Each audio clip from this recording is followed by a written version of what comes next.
근데 예전에는 한 달 정도만 하면 아이들이 보건실 가야 되면 누구랑 보건실 같이 갈 사람 하면 애들이 다 짝지어서 갈 수 있었는데 한 학기가 지나도록 식당에서 교실 찾아오는 게 안 되고 보건실에 혼자 갔다 돌아오지 못해서 조금 가다가 모르겠어요 해가지고 친구를 붙여줘야 되는 게 그렇게 되는 아이들의 비율이 제 경험상은 상당히 늘었어요. 그래서 왜 그러지? 하고 생각을 해봤더니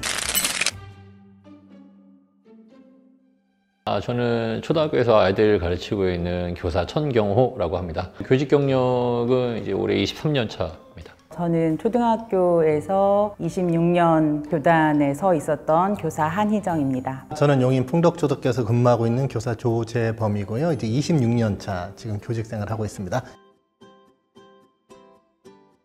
어렸을 때부터 교사가 되는 게 꿈이었거든요. 지금 가르치는 일에는 만족을 하고요. 가르친 만큼 아이들이 잘 따라와 주기도 하고 또 많은 부모님들이 학교 교육에 대해 신뢰를 많이 보여주셔서 제가 가르치는 일에 대한 의미를 좀 자주 경험할 수 있어서 만족한다고 생각합니다. 과거에는 심리적인 만족은 있었고요. 경제적으로는 불만족스러웠고요. 그리고 현재는 경제적으로는 안정이 됐고요. 심리적으로도 그냥 안정이 된 상태입니다. 근데 걱정되는 건 미래예요. 앞으로 미래에 과연 내가 이렇게 안정적이고 만족스럽게 이 직업을 마무리할 수 있느냐라고 생각했을 땐 조금 불안한 건 사실이죠. 저는 매우 만족하면서 교직 생활을 하다가 한 20년쯤 지나면서 굉장히 다양한 변화 혹은 학교 안에 이제 소통 구조가 잘 만들어지지 않는 것들 이런 거 하면서 불만족으로 급격히 떨어져서 여러 가지 어려움을 겪다가 서희초 사건을 겪으면서 이렇게 해서는 안 되겠다 생각하고 만족하고 감사하며 아이들과 만나려고 노력하고 있습니다. 서울 서초구에 있는 서희초등학교 1학년 담임교사가 학교 안에서 숨진 채로 발견이 됐습니다. 극단 선택을 한 걸로 추정이 되는 상황이고요. 학교 관계자가 교사를 처음 발견해서 경찰에 신고를 했습니다. 해당 교사가 특정 사건으로 인해 학부모의 민원에 시달려 왔다는 의혹이 계속해서 제기돼 왔었죠. 이게 시간에 따라 변화가 있는데 초등학교에서는 6학년은 힘들다. 또 해야 할 일도 많고 저희가 학년 배정을 할 때 요즘은 거의 대부분 점수제가 있어요. 기피하는 학년만 계속 맡을 수는 없으니까 6학년에 제일 높은 점수를 주고 뭐 이런 식으로 했었는데 요즘은 이제 1학년이 가장 힘들다. 학부모님들의 생각이 굉장히 다양하고 학교 경험을 못 해보셨기 때문에 정말 천차만별의 요구들이 있어서 1학년 선생님들이 제일 힘들다라고 이야기를 하죠. 그래서 예전에는 5학년, 6학년한테 높은 점수를 줬다면 지금은 1학년, 6학년한테 높은 점수를 주는 것으로 좀 바뀌고 있어요. 요즘 아이들이 또래와 이렇게 같이 어울리는 경험들이 별로 없거든요. 기기와 상호작용을 많이 하니까 습득되어야 될 기능이 제대로 갖춰지지 못한 채 학교에 오는 거예요. 혼자 화장실 가는 것도 잘 안 되고 혼자 밥을 이렇게 식판에 밥 드는 것도 잘 안 되고 아주 극심한 경우에 연필 쥐는 것조차도 제대로 안 돼서 그걸 학교에서 배우는 경우까지 있으니까 1학년 선생님들이 매우 힘들죠. 더군다나 이제 학부모님들 같은 경우에는 과거에 제가 처음에 학교 발령 받았을 때는 동네 어머님들끼리 자주 모이는 자리가 있었는데 지금은 그런 자리가 하나도 없거든요. 그러니까 각자 도생인 거예요. 부모님들도 아이가 커가면서 겪는 어려움들을 이렇게 즉시 물어볼 만한 곳이 없다 보니까 자꾸 온라인에 묻게 되고 그 온라인에서 이제 비전문적인 정보들을 자꾸 듣고 학교에 요구하니까 학교 입장에서 선생님들 입장에서는 말도 안 되는 요구들을 자꾸 하다 보니까 너무 고충이 큰 거죠. 뭐 순기능도 있고 역기능도 있죠. 예를 들면 이런 겁니다. 부모님들이 학교에서 아이가 어떻게 생활하는지 잘 모르시잖아요. 그러다 보니까 본인의 학창시절 경험으로 아이의 학교 생활을 이제 상상하는 거죠. 근데 이제 그 상상이 긍정적인 사건들보다는 부정적인 사건을 기반으로 해서 자꾸 이제 상상을 하고 그런 이야기들을 주고받다 보니까 오히려 이제 그 안에서 학교에 대한 신뢰가 더 많이 무너지게 되는, 그렇게 되면 학교 교육이라는 게 가정교육과의 이렇게 상호 신뢰관계를 통해서 아이도 교사를 신뢰해야 학교에서 수업에 참여할 수 있게 되는데 부모를 통해서 학교에 대한 부정적인 이야기를 자꾸 듣게 되면 교사와 학교를 불신하게 되거든요. 그러면 결국 아이가 학교에 갔을 때 교사와의 관계가 부정적이 되니까 학업 성취도 떨어지게 되고 또래 관계도 안 좋아지게 되거든요. 그런 측면에서 과거보다 훨씬 더 지금이 부모님들이 부모로서 살기에는 어려운 환경이 아닌가 그렇게 생각이 됩니다. 보통 커뮤니티 특징이 자신이 듣고 싶은 말을 듣고 싶어 하고 그 안에서 그 영향력 있는 사람들이 그 사람들의 목소리가 크고 대다수는 거기에 따라가는 형식으로 가게 되거든요. 되거든요. 그러다 보니까 이제 맘카페 같은 경우 아까 선생님 말씀하신 것처럼 과거에 학부모님의 경험이 투영돼서 지금의 현실을 바라보는 경우가 많이 있거든요. 그러다 보니까 지금 현장하고 맞지 않는 부분이 많이 생기게 되는데, 또 커뮤니티 특징이 폐쇄적입니다. 폐쇄적이라서 그런 생각들이 계속 그 안에서 증폭이 돼요. 그러다 보면 규모가 크면 큰 카페일수록 그게 영향력을 가지고 오게 되는데, 그게 그 안에서만 끝나면 상관이 없는데 보통은 외부 세계까지 영향을 끼치거든요. 예를 들어 맘카페가 교육에 영향을 끼치는 부분도 있고 경제라든지 사회적인 전반적인 데 영향을 끼치는 경우도 있습니다. 실제로 그런 게 있기 때문에 어떤 순 기능도 있지만 어떤 역기능, 좋지 않은 기능도 있는데, 이제 교육에 있어서는 어떤 기능이 더 많이 작용되느냐가 본다면 불행히도 좀 역기능에 좀 더 많은 부분을 차지할 수 있죠. 왜냐, 그 안에 전문가가 없기 때문에 그렇습니다. 예. 그러니까 어떤 집단이든 동질 집단이 되게 되면 학증 편향을 강화시키는 방향으로 가고, 열려있는 광장이 돼야 되는데 되지 않고 있다. 학부모님들은 맘카페를 통해서 정보를 얻냐, 그게 가장 쉽고 언제든지 요청을 하면 굉장히 다양한 사람들이 막 답을 달아주기 때문인데, 해외 같은 경우는 학부모 지원센터나 이런 것들을 지자체나 아니면은 우리나라로 한다면 교육청이나 이런 데서 해서 정말 전문가가 언제든지 답변을 줄 수 있는 그런 과정들을 좀 가야 될 필요가 있지 않나.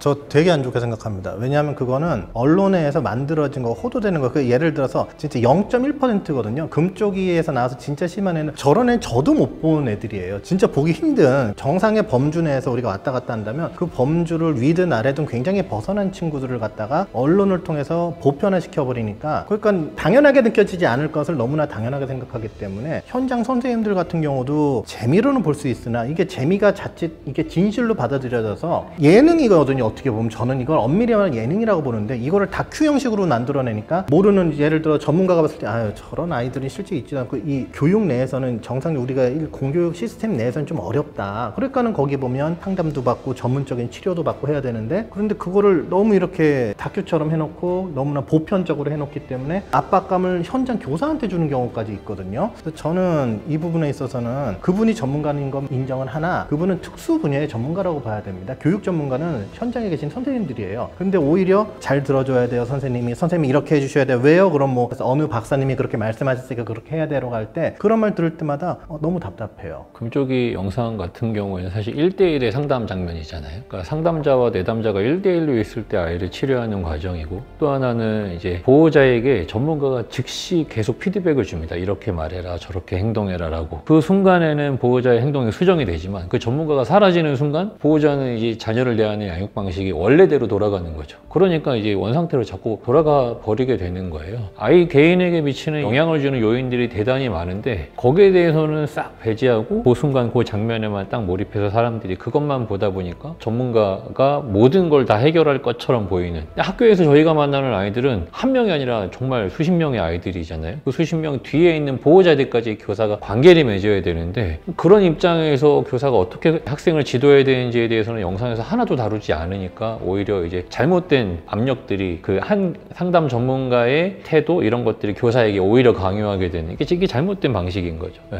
금쪽이가 글쎄요, 많으면은 100명 중에 1명이고 일반적으로 한 1000명 중에 1명, 아까 0.1% 말씀하셨던 것처럼 그렇다. 그런데 굉장히 최극단에 있는 아이들의 모습을 거의 매주 보게 되기 때문에 일반인들이 초등학생에 대한 시선이 안 좋아지고, 아이들이 그래서 조금만 잘못해도 요새 초등학생들 이렇게 되는 게 아닐까? 똑같은 게 이제 학교 문제거든요. 언론에 나오는 이제 학교 굉장히 심각하고 심한 폭력을 당한 경우인데, 그런 뉴스를 학부모나 예비 학부모들이 계속 접하다 보니까 우리 아이가 학교 폭력 것 같아 하면 언론에 나온 그런 굉장히 극단적인 상황들을 생각하게 되고, 학교에 먼저 전화하기도 전에 먼저 경찰서에 가서 학교 CCTV를 보려면 어떻게 하는지 절차를 확인해 오시고, 변호사를 어떻게 구해서 누구랑 해야 되는지 이런 거를 미리 크게, 굉장히 과잉일반화의 오류들이 나타나는 것이고, 하나가 전체를 대변하는 게 아니라 케이스마다 다 다른데 그러지 않을까. 그래서 저도 금쪽이라는 프로그램을 2편인가 밖에 안 봤어요. 좀 이슈가 됐을 때 교사들의 문제와, 사실은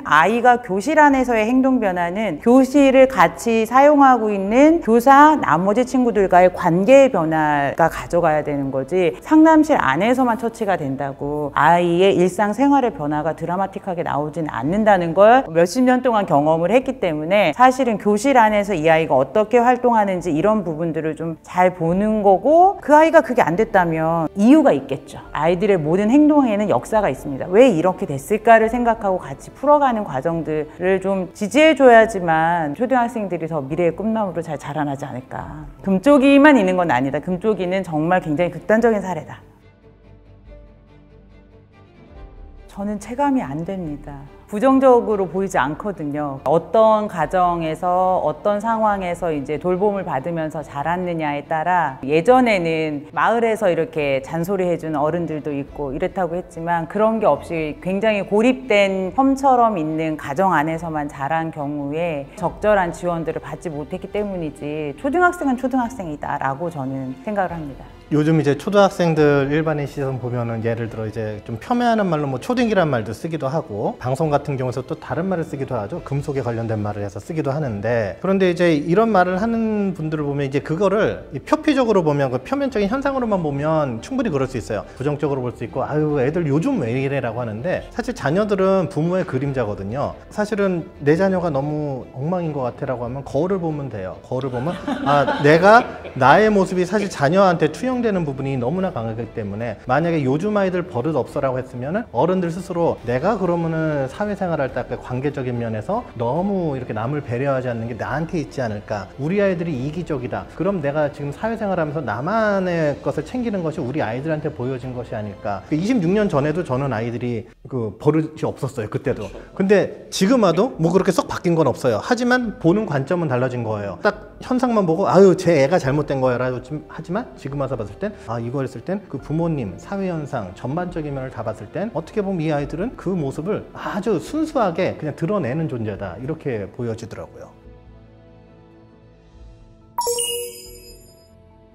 학습 능력보다는 생활 능력이 떨어지는 게 더 심각한 것 같아요. 오히려 인지적으로 미리 글을 읽고 온다거나 이런 부분들은 예전보다는 훨씬 나아진 측면들이 있는데, 미리 선행학습을 너무 이른 시기에 과도하게 하게 되는 거고, 저는 이제 1학년을 오래 했는데 1학년 아이들이 학교에 이제 유치원을 다녔지만 학교라는 굉장히 큰 공간에 오면 제일 중요한 게 교실을 찾아오는 거거든요. 처음에는 화장실에 갔다가 교실로 돌아오는 걸 연습하고, 지금은 이제 밥을 먹기 때문에 첫날부터 밥을 먹으니까 교실에서 식당으로 이동해서 밥을 먹고 다시 돌아오는 거를 입학 첫날부터 몇 번을 연습을 하거든요. 그리고 또 하나 다쳤을 때 보건실을 가야 되니까 보건실 왔다 갔다 하는 거를 몇 번씩 연습을 시켜요. 근데 예전에는 한 달 정도만 하면 아이들이 보건실 가야 되면 누구랑 보건실 같이 갈 사람 하면 애들이 다 짝지어서 갈 수 있었는데, 한 학기가 지나도록 식당에서 교실 찾아오는 게 안 되고, 보건실에 혼자 갔다 돌아오지 못해서 조금 가다가 모르겠어요 해가지고 친구를 붙여줘야 되는 게, 그렇게 되는 아이들의 비율이 제 경험상은 상당히 늘었어요. 그래서 왜 그러지? 하고 생각을 해봤더니, 어렸을 때부터 아파트 지하주차장에서 어린이집 차 타, 그리고 어린이집 앞에 가서 내려, 또 어린이집 차 타, 집에 돌아와, 어디를 나가, 아빠 차 타, 아빠 차 타고 내려와. 그러니까 혼자서 어딘가를 다니면서 여기에서 모퉁이를 돌아야 돼, 거기서 조금 더 가면은 무슨 가게가 나와, 이런 것들을 스스로 인지가 이제 주의를 기울이고, 어디에서 주의를 기울여야 되는지 스스로 기억하고 이걸 다시 떠올리고 하면서 공간지각 능력들이 커지는 건데, 그런 경험을 해주지 못하는 가정에 절대 비율이 늘고 있기 때문에 그런 아이들이 늘어나고 있다. 우리 때 막 끈을 묶는다거나 이런 걸 학교에서 가르쳐 준 적이 없죠. 근데 요즘 아이들 끈 묶기가 안 되니까 2학년에서 운동화 끈 묶기가 나와요. 그러니까 이게 중요하지 않은 거라고 알고 있는 거죠, 부모님들이 가르치거나 할 때. 문 앞에 서서 장난치면 안 돼, 왜 저희 어렸을 때는 문 앞에 다른 사람 다니는 거 막지 말아라, 이런 얘기를 계속 들었는데, 지금 애들은 그 앞에서 있는 게 왜 문제인지 모르는 거야. 제가 최근에 느끼는 건, 지하철에 이렇게 가운데 서 있는 거예요, 문 가운데. 내리랬겠지 했는데 안 내리고 계속 서 있는 거예요. 그래서 뒤에 서 있던 사람들 그 옆속으로 빠져나가는 거를 최근에 되게 많이 경험을 하거든요. 그런 부분에 있어서의 내가 지금 어떤 상황 속에서 있고 다른 사람들은 어떤 처지에서 있고, 이런 부분들이 굉장히 연습과 훈련이 안 된 게 아닐까. 어른들의 잔소리를, 필요한 잔소리가 있는데 듣지 않고 자란 세대이지 않을까 하는 생각은 합니다.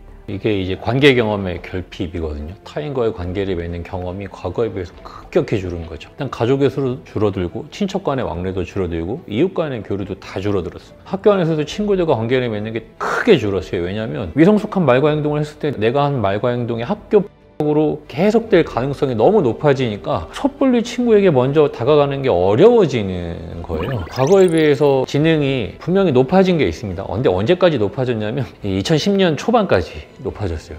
근데 스마트폰이 딱 등장하고 그 시기부터 서서히 줄어들고 있습니다. 이게 인지심리학 연구 결과예요. 왜 줄어드냐를 봤더니 아까 이제 선생님 말씀하신 것처럼 신체활동 지수가 1980년대에 비해서 2000년대 아이들이요, 2010년대 이후의 아이들이 5분의 1로 줄었습니다. 과거에 비해서 신체활동 지수가 확 줄다 보니까 최대 산소 섭취 요구량이 주는 영향이 되게 크거든요. 근데 신체활동이 줄어드니까 뇌로 가는 산소의 양이 확 줄어드는 거죠. 더군다나 요즘엔 또 아침 식사하는 것도 잘 안 지켜집니다. 어른에 비해서 뇌에서 쓰는 에너지가 약 2.5배거든요. 아침을 안 먹고 학교에 등교하니까 학교에서 학습을 할 때 집중이 제대로 안 되는, 그러니까 사실 알고 있는 건 많지만 그 알고 있는 걸 쓰는 것, 그걸 어떻게 적재적소에 쓰는가, 이게 사실은 학습 능력, 실행 기능이라고 하는 거거든요. 근데 그런 실행 능력이 떨어지는 건 그런 관계 경험의 결핍, 신체활동 지수의 저하, 그런 것들의 문제가 아닌가, 그렇게 생각하고 있습니다. 말씀하신 거 공감하고요. 아이들의 학습 능력은 과거보다 뛰어나요. 왜 뛰어나냐면 애들이 넓고 얕아졌어요. 상식적으로 생각해봐도 저 중학교 1학년 때 알파벳 A, B, C, D 배웠는데 요즘 학생들은 초등학교 3학년 전에 이미 알파벳 배우고 들어와요. 초등학교 1학년 때 한글 못 띄고 들어오는 아이들이 드물 정도로 요즘은 학습 능력이 떨어지는 게 아니라 뭐가 떨어지는 거냐면은 실천 능력, 실행 능력이 떨어지는 거고요. 그 실행 능력이 떨어지면서 또 하나가 뭐냐면 윤리적 의식도 과거보다는 많이 떨어져 있어요. 그게 무슨 말이냐? 육체적 활동이 아이들이 옛날보다 적어요. 옛날은 많은 가족끼리 있으면서 많은 활동들도 하고 놀이를 통해서 배우기도 했습니다. 그러니까 학교 들어오기 전에 이미 그 다인수학급에서 사회적 관계, 우리 친구와의 관계를 어떻게 해야 되는지를 이미 알고 있어요. 우리 친구들 도덕을 학교에서 아무리 배우고 있어도 도덕적으로는 다 알죠. 그게 실천까지 안 가는 거예요. 아마 아까 전에 문 앞에 서 있으면 안 된다, 사람 지나다니는데 알고 있어요. 다만 그거를 윤리적이나 몸이 못 따라오는 거예요. 아니 요즘 아이들은 뭐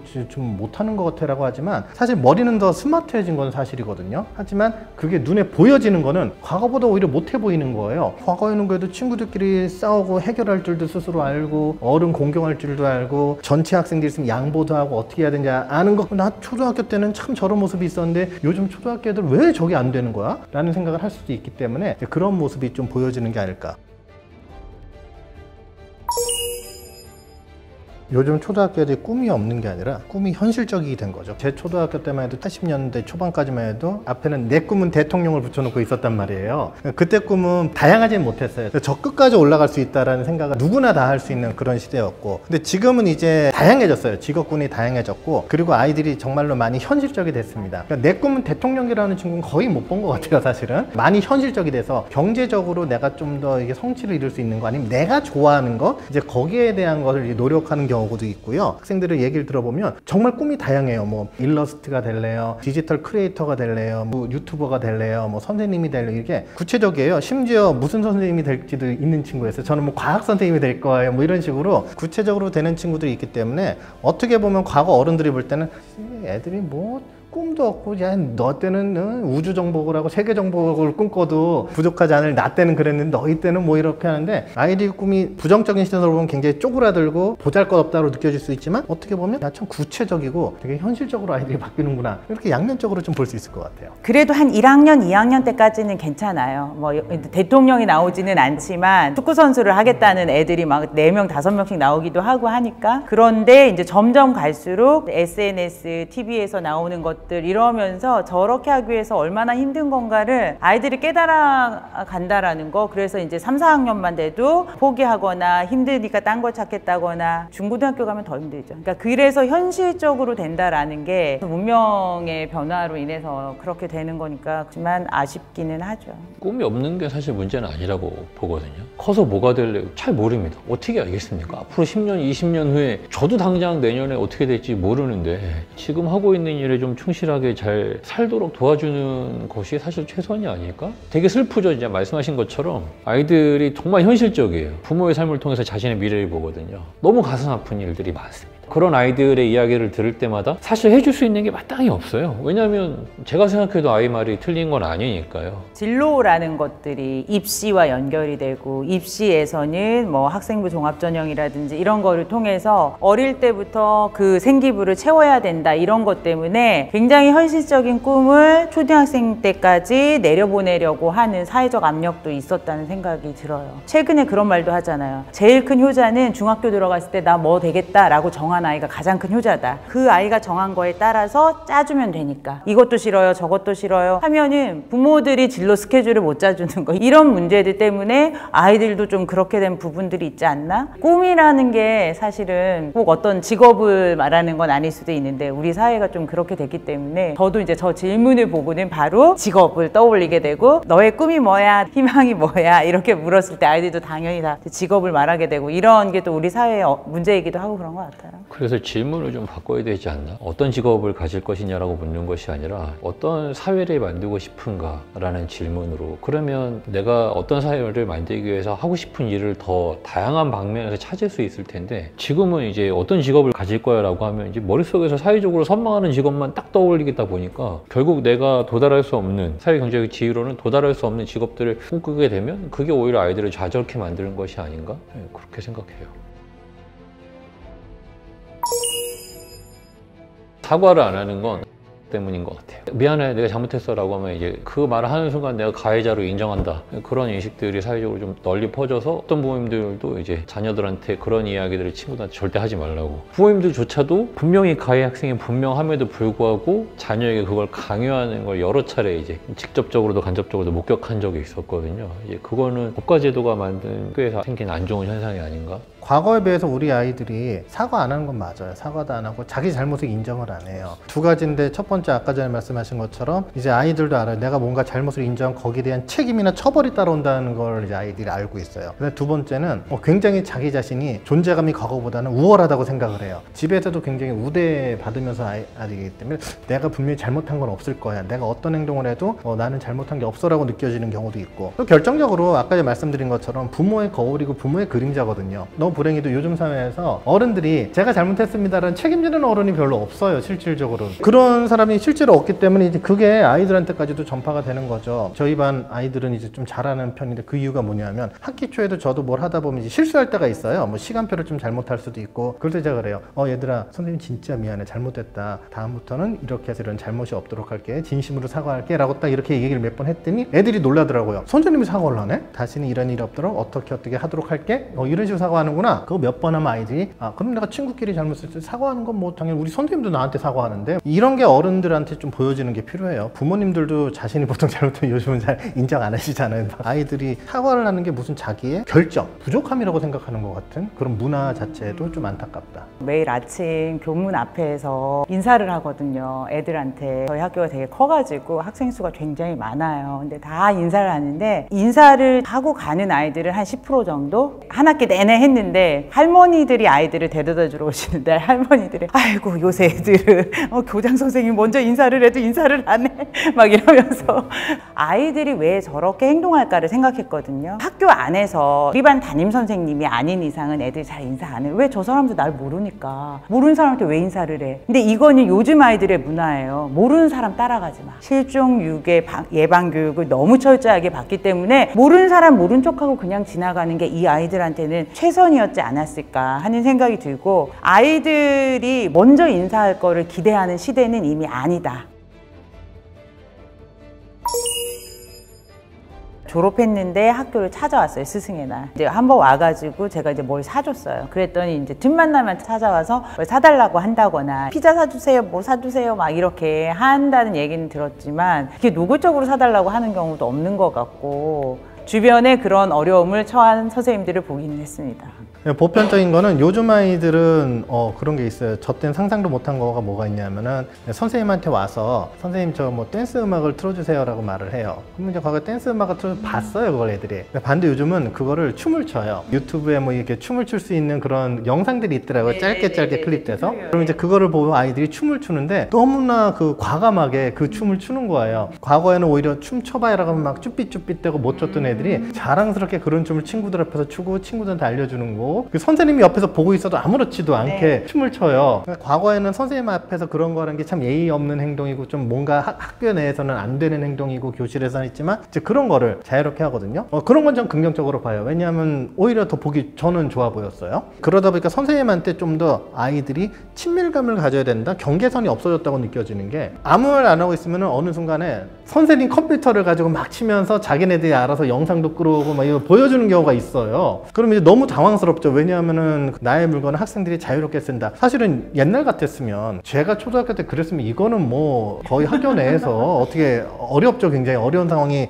부딪히게 되는데 이제 그러면 너무 놀라운 거여서 속으로 아니 부모님 물건도 저렇게 함부로 쓰려나? 라고 생각하면 그럴 것 같기도 해요. 왜냐면 요즘은 또 부모님들이 웬만하면 다 허락을 해주시니까 아 그러니까 선생님한테도 이렇게 내 물건을 그냥 막 쓰는 건가? 근데 이런 내 컴퓨터는 함부로 쓰면 안 되는 건데? 라고 해서 과거에는 이런 거에 대한 지도를 안 했어요. 그런데 언젠가부터 이런 지도를 해요. 선생님 물건 함부로 건드리는 거 아니다. 선생님 책상에 함부로 와서 이렇게 서랍 열거나 이러면 안 된다. 선생님 컴퓨터도 손대지 말아라. 이런 거를 이제 옛날에는 지도를 안 해도 아이들이 알아서 감히 선생님 물건을 했는데 요즘은 응? 하고 이제 막 쓰는 경우도 있는 거예요. 그래서 그런 거는 사실은 이제 좀 과거에는 저도 상상하지 못한 행동들이 있죠. 예.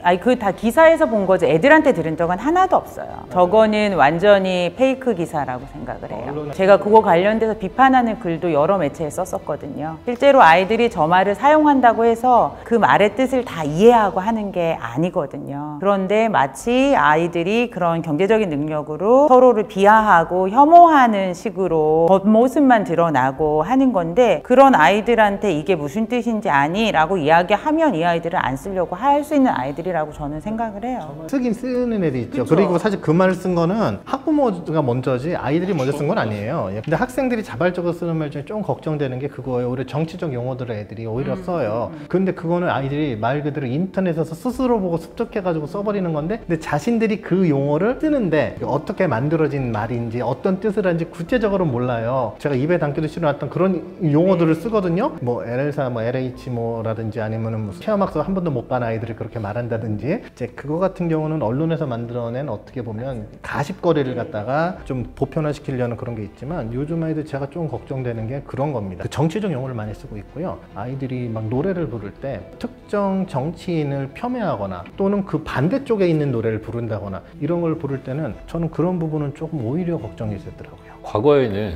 사회적인 이슈가 되는 말들을 접할 만한 그 통로가 없었는데 지금은 이제 아이들이 개인 휴대기기가 다 있으니까 그런 영상들을 계속 보게 되는 거예요. 잘 생각해 보면 저희가 이제 영등위가 있습니다. 영상물 등급심의위원회가 있어요. 근데 아이들이 보는 매체들은 그게 없습니다. 그 무엇을 보는지도 모르고 어떻게 이 아이들을 지도해야 되는지도 누구도 몰라요. 완전히 방임 상황인 거죠. 거기서 습득한 것들을 주변 사람들한테 자꾸 전파하다 보니까 오히려 아이들은 이게 뭐가 문제인지 모른 채 그렇게 습득한 것들을 자꾸 타인한테 전파하는 것이 아닌가. 언론에서 보여지는 그 자극적인 기사들보다 그냥 아이들의 삶에 대한 관심을 좀 많이 가져주셨으면 좋겠어요. 또래와 어울리는 시간보다 매체를 사용하는 시간이 전 연령대에 걸쳐서 해가 갈수록 증가하고 있어요. 아이들의 삶이 타인과의 관계를 맺는 것보단 매체와 어울리는 걸 더 선호한다라고 하는 거. 요 나이 때 가장 필요한 게 잘 먹고 잘 자고 잘 움직이고 타인과 좋은 관계를 맺는 것인데 이런 아이들의 삶이 얼마나 해가 갈수록 피폐해지고 있는가. 그렇다면 우리 사회는 이 아이들의 건강한 성장을 위해서 어떤 것들을 더 관심을 갖고 지켜가야 될 것인가. 우리 모두가 어른들이 좀 같이 고민하고 해야 할 일이 아닌가 그렇게 생각합니다. 요즘 아이들 버릇없다, 제멋대로 한다 이런 쪽으로 좀 기울어져 있는데 아이들이 그렇게 행동하고 말하는 데는 맥락이 있는 거죠. 왜 저 아이는 저렇게 말을 하게 됐을까를 어른들이 한 번만 더 헤아려 주면 좋겠다. 왜냐하면 아이들은 아직 인격이 형성되어 가는 과정에 있기 때문에 자기 맥락적으로 생각을 하거든요. 저 아이가 가정에서 배운 대로 아니면은 SNS에서 본 대로 이 상황에서 이런 말을 해도 되는 거지 하고 그냥 감각적으로 그런 말을 던질 던질 때도 있는데 그런 걸 가지고 그 아이를 단칼에 평가해버리고 쟤는 저런 말을 썼으니까 나쁜 아이야, 예의 없어가 아니라 왜 그렇게 했을까? 그러면 이 아이가 그 맥락을 알고 쓴 걸까? 물어봐주고 그렇게 썼을 때는 다른 사람들의 너에 대해서 이렇게 생각할 수도 있어 라고 정말 어른으로서 조언을 해주는 그런 어른들이 좀 많아지면 좋겠다. 과거 그 수메르인가 고대 시대 뭐 벽화를 보면 그런 말이 있대죠. 요즘 아이들 버릇 없어라는 말이 이미 고대 시대 때부터 나왔던 말이라고 하는데 이제 그런 표피적인 표면적인 면만 본다면 그럴 수가 있다고 생각을 해요. 여기서 요즘 초등학생들은 참 뭐 걱정이 되라고 했을 때 초등학생이라고 본다면은 사실 교사가 같이 따라와야 돼요. 그리고 우리 자녀라고 하면은 부모님들이 같이 따라와야 됩니다. 초등학생들이 뭔가 문제가 있고 우리 자녀에 뭔가 문제가 있다고 생각이 된다면 그걸 해결하기 위해서는 초등학생들이나 내 자녀를 막 이렇게 하는 게 아니라 그럼 부모의 입장에서 어떻게 해줘야 되고 우리 선생님의 입장에서 어떻게 이 아이들을 좋은 길로 인도할 수 있느냐라는 걸 고민을 해봐야 되거든요. 그렇게 해서 이제 부모님들은 자기 자녀한테 좋은 길을 제시해줘야 되고 그럼 이게 자연적으로 선생님 그 교권이라는 문제하고도 연관이 되는데 옳은 소리를 할 수 있는 어른이 아까 전에 말씀하신 것처럼 이제 사회에서도 사라지고 학교 내에서도 사라지고 있는 상황이에요. 그래 놓고서 우리 초등학생들이 예를 들어서 뭐 예의가 없다, 우리 초등학생들이 뭐 참을성이 없다, 상대방을 배려하지 못한다, 초등학교 선생님이 그걸 해줄 수 있는 여건이 조성이 돼야 되는 게 사실 이런 모든 것이지 우리 초등학생들로 이걸 한정시켜서 보면요 사실은 문제점만 보이고 해결책이 안 보이는 경우가 있거든요. 저는 그런 면을 좀 말씀을 드리고 싶습니다.